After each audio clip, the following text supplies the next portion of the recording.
আসসালামুআলাইকুম এমকে cooking হাউসে সবাইকে স্বাগতম। আশা করি সবাই ভালো আছো। আজ আমি তোমাদের আলু দিয়ে কিভাবে পরোটা বানাতে হয় তারই একটা রেসিপি দেখাবো। তো এই আলু পরোটা বানাতে আমার লাগবে, এখানে আমি মিডিয়াম সাইজের আলু নিয়েছি 3টি, 1 কাপ আটা নিয়েছি আর হাফ কাপ তেল নিয়েছি। এটার মধ্যে আমি এটা আগে মিক্সড করে নিব। মিক্সড করে পরে এটার মধ্যে আমি লবণ, মরিচ আর তেল দিয়ে মাখায় নিব। হ্যাঁ, এটার মধ্যে আমি এখন আটা দিয়ে নিব। আটাটা পরিমাণ করে নিতে হবে। আলুটার মধ্যে কতটুকু পানি আছে সেটা অনুযায়ী তোমরা আটা নিবে। তারপরে দিচ্ছি 1 চামচ লবণ,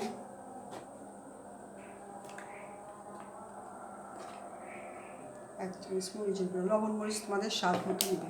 এখন আমি এটা ভালো করে মাখাবো।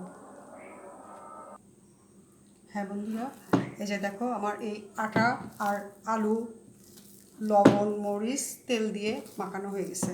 এখন আমি এটা দিয়ে রুটি বানাবো। কিন্তু এই যে দেখো, এটাতে আমি এখন রুটি বানাবো, কিন্তু আলুর পরোটা যেহেতু এই জিনিসটা খুবই স্টিকি, তাই আমি এই বেলুন পিঠার উপরে একটা পলিথিন পেপার বিছিয়ে নিয়েছি। এটার উপরে আমি ডোটা দিয়ে আস্তে আস্তে বেলে নিব। এই ডোর উপরে এটা আমি মিডিলে বসাইলাম। এটার উপরে আমি এখন কাগজটা ভাঁজ করে দিয়ে দিব। এইভাবে ভাঁজ করে সেট করে নিয়ে পরে আমি আস্তে আস্তে বেলবো, তাহলে এটার বেলুন পিঠার সাথেও লাগবে না, হাতের সাথেও লাগবে না।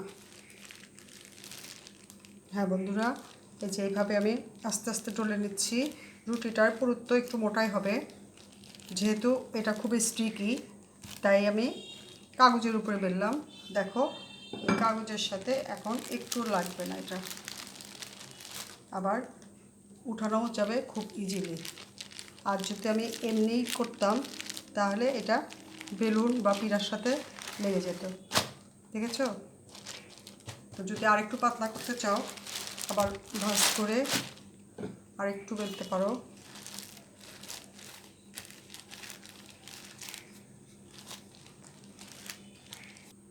এই যে বন্ধুরা, আমার রুটিটা বেলানো হয়েছে।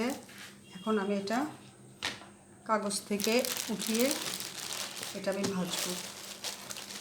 চুলায় একটা ফ্রাই প্যান বসিয়ে দিয়েছি, এটার ভিতরে আমি সামান্য তেল দিয়ে নিচ্ছি। যেহেতু এটা নন স্টিকি প্যান, এটার ভিতরে অল্প তেল দিলেই হবে। আমি এখন এই রুটিটা কড়াইয়ের মধ্যে দিয়ে দিচ্ছি।